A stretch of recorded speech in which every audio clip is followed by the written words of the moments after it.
So here we have a very basic diagram of a cell, and I'm just going to walk you through this and show you 4 key features that we can then go on and look for in our slide under the virtual microscope.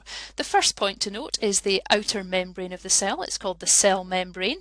It tells us where the boundaries of that cell are. Note that it's very easy to see this cell membrane in our little diagram here, but you'll find out when we look under the real microscope that this actually can become much more challenging when we're looking at real tissues under the microscope.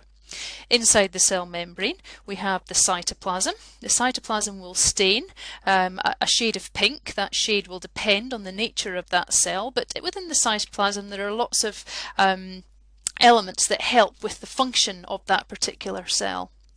Then we have our nucleus. The nucleus is a round or an oval structure, again depending on the cell and depending on the way the section has been cut.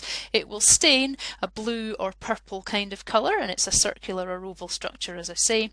And then an important point to note is that sitting within that nucleus you will often see one or more nucleoli. So in my diagram here we're looking at one single nucleolus.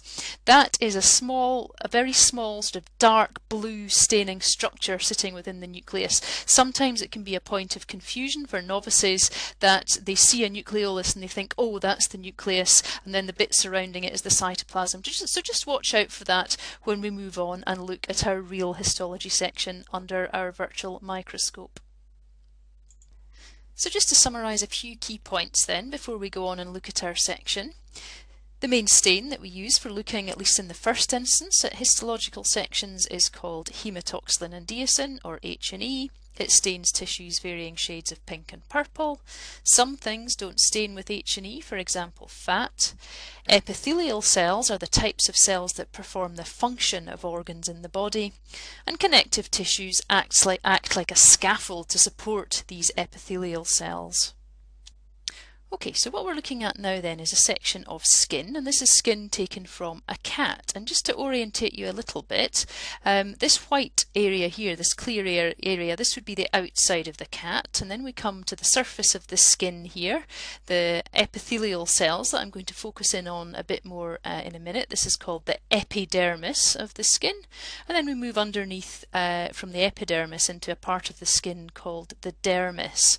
I'll have a look at both these areas in a little bit more detail in a minute. The other structures that you can see, if you're just wondering what these are, these round circular structures with lots of small circles within them, these are hair follicles, and in the cat you have lots of hair follicles grouped together like this, and so that's simply what we're looking at. There's a cross section through some hair follicles. It's also a very important point to remember that when we're looking at a section like this, this is a 2-dimensional representation of a 3-dimensional structure. So in real life, of course, this skin would actually be operating in all dimensions. It would be coming through from the screen towards us as well as it's going up and down the screen. And that's sometimes why looking at these histological sections can be a little bit challenging. But we're going to go up on higher power. I'm going to point out some individual features of the cells. So now we're on higher power, we can start to see in more detail the individual nuclei that we've just been describing in a more schematic way. So what we're looking at on this power, you can see this dark blue dot in the middle of this cell here. That is the nucleolus. And then surrounding that is this more pale staining oval structure. It's still a sort of delicate purple colour. This is the nucleus. And then surrounding that in pink is the cytoplasm. Now what's happening here is that because these cells are so closely packed together in the epidermis, we can't actually see the border between one individual cell and the other in this case. So the cytoplasm of this cell is merging with the cytoplasm of this cell, and so on and so forth. If we move down a little bit here, and I just move up the objectives a little bit, we can start to see some cells here. In this cell here has 2 nucleoli, okay? It's got 2 of these darker blobs in it, and then we've got the nucleus surrounding it there. In this particular cell we can see the cytoplasm here, and we can also see this very delicate white area here, which represents the junction between this cell here and the next cell here. So in some instances, because of a little bit of shrinkage in the tissue when it's processed, we can actually see that delicate junction between one cell and another. So these are the individual epithelial cells that make up the epidermis of the skin.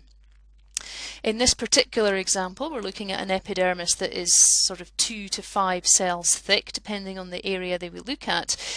It's important to bear in mind that depending on where you are in the body, this epidermis may vary markedly in thickness. The best example of this would be in the foot pads of dogs and cats. These areas would be very, very thick in terms of how many cells would be in the epidermis. If you're wondering what this dark pink purple staining material is here on the surface, this is called keratin.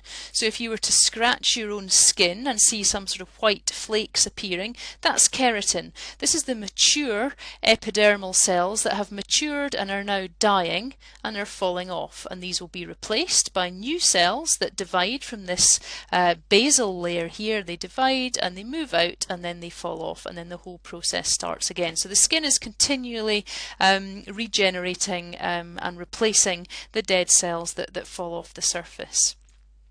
Sitting underneath the epidermal cells, these epithelial cells within the skin, are these big wavy lines of collagen. This is called dermal collagen, and this is a connective tissue structural material that keeps our skin strong yet pliable, and these are sort of wavy sheets of collagen that intersperse between each other and give us a structurally sound skin.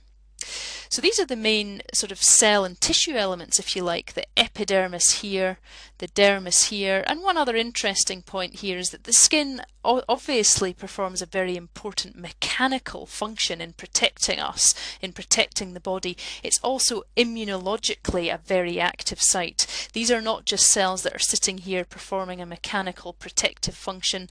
There are cells of the immune system active here that are wandering around in this area, watching out for any pathogens, anything that shouldn't be there, and then these cells can allow the body to develop an immune response appropriate to whatever the invading agent may be.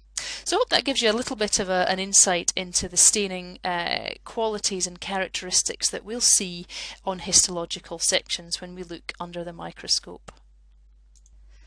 So just to summarise then from this section, cell boundaries can be difficult to see clearly in a hematoxylin and eosin stained section.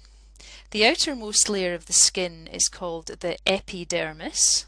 The epidermis varies in thickness depending on the location in the body. So for example, the foot pad is very thick.